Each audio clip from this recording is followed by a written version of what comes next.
علی رسول کریم اما بعد فاعوذ باللہ من الشیطان الرجیم بسم اللہ الرحمن الرحیم۔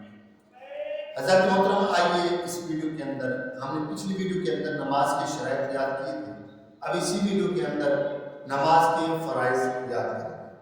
نماز کے فرائض جو ہم نے کام شروع کرنا ہے، فرائض کا مطلب یہ ہوتا ہے اس کے اندر وہ چیزیں ہونا لازم ہے۔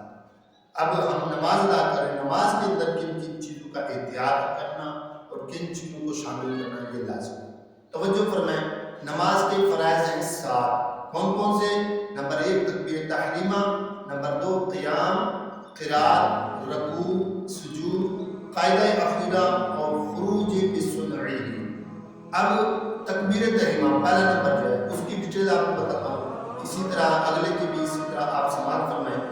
تکبیر تحریمہ مطلب نماز اللہ اکبر کہہ کر نماز شروع کریں، یہ تکبیر تحریمہ عام طور پہ کیا بھی یہ جاتا ہے۔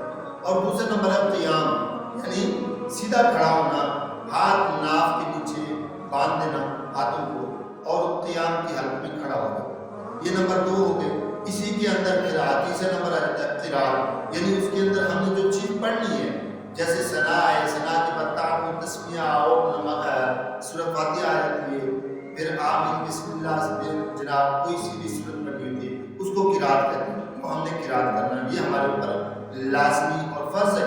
اور ہم یہ نہیں صرف جناب اللہ اکبر کہہ کر قیام کی حالت میں کھڑے نہیں چھپ کر کے یہ بھی نہیں، ہاں جماعت کی حالت میں چھپ کر سکتے ہیں، اس کے علاوہ اکیلے آپ پڑھیں تو اس حالت میں آپ کو وہ نماز جو اندر پڑھنی ہے وہ بھی آپ کو یاد ہونا لازمی ہے۔ انشاءاللہ امید ہے وہ ویسے یاد ہوگی، عام طور پر بچوں کو بھی یاد ہوگی۔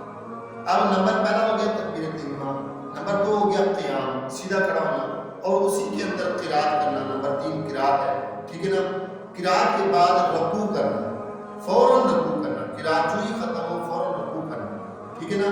رکوع کا سیدھا طریقہ اور اچھا طریقہ اور سنت طریقہ یہی ہے کہ ہاتھ بڑھائیں، گھٹنوں تک پہنچ جائیں اور جو ہماری پیٹھ ہے وہ بالکل سیدھا لیول برابر ہو، یہ نہیں کہ اس کو اس طرح کر کے کھڑے رہیں، بلکہ یہ لیول برابر ہونا چاہیے۔ اب قیام بھی ہو گیا، یعنی قرات بھی ہوگی، اب رکوع بھی ہو گیا۔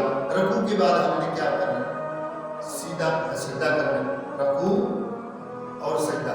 سجدہ آپ کرنا ہے تو اس کے اندر بھی 7 ہڈیوں کا لگنا لازمی ہے، یہ نہیں کہ جناب ایک سجدہ کریں اور سجدے کے اندر ایک ہاتھ وہاں پر رکھا ہو اور پیشانی کو رکھی ہو، اور اکثر کیا ہوتا ہے یہ ہم ماتھا لگا لیتے ہیں، ناک کو لگا لیتے ہیں، یہ بھی نہیں ہونا چاہیے، بلکہ وہاں پر ناک یہ پیشانی بھی لگے اور پیشانی کے بعد ساتھ ناک بھی وہاں پر زمین پر لگا ہو، ٹچ ہونا لازمی، یعنی 7 ہڈیوں پر سجدہ ہوتا ہے۔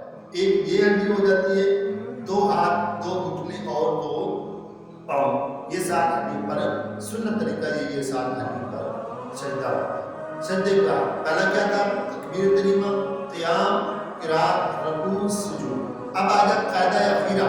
قاعدہ اخیرہ یعنی التحیات کی حالت میں بیٹھنا، وہ ایسے ہوتا ہے سجدے کے بعد ہوتا ہے، یہ تو بیٹھنا ہوتا ہے۔ اب بیٹھ کے التحیات میں وہ جو ہمارے چیزیں ہوتی ہیں، تشہد پڑھنا، پھر جناب درود ابراہیم پڑھنا، دعائے سورہ پڑھنا، اس طرح وہ چیزیں آ جاتی ہیں، وہ ہم نے پڑھنا ہے، ٹھیک ہے نا۔ قاعدہ اخیرہ، اس کے بعد لاسٹ میں آتا ہے خروج بسنعہ، یعنی نماز سے بالکل فارغ ہونا، سلام پھیر کر نماز سے۔ یہ نماز کے فرائض ہیں، ان کا لازمی ہونا لازمی ضروری ہے، شرط فرض ہے، اور یہ احتیاط ہوتا بھی ایسے نماز ایسی، لیکن ان کے اندر کچھ کمی پیشی اکثر یہ ہوتی ہے، ہم قرات نہیں کرتے، لیکن ہم قرات کے اندر چھپ کر کے کرتے ہیں، جو چیزیں ہوتی ہیں وہ انشاءاللہ آہستہ آہستہ اگلی ویڈیو کے اندر بھی شیئر کرتے ہیں۔ اللہ تعالیٰ سے دعا ہے ہمیں اس پر عمل کرنے کی توفیق عطا۔ ایک بار پھر بتاتا جاؤں نماز کے فرائض۔ نماز کے فرائض نمبر 1 تکبیر تحریمہ، اس کی ڈیٹیل آپ کو بتا دی ہے، باقیوں کی بھی بتا دی ہے۔ تکبیر تحریمہ، قیام، قرات، رکوع، سجود، قاعدہ اخیرہ، خروج بسنعہ، یہ 7 فرائض آپ اس کو یاد کریں اور ان کے اوپر عمل بھی کریں۔ اللہ تعالیٰ ہمیں عمل کی توفیق عطا۔ آمین بجاہ النبی صلی اللہ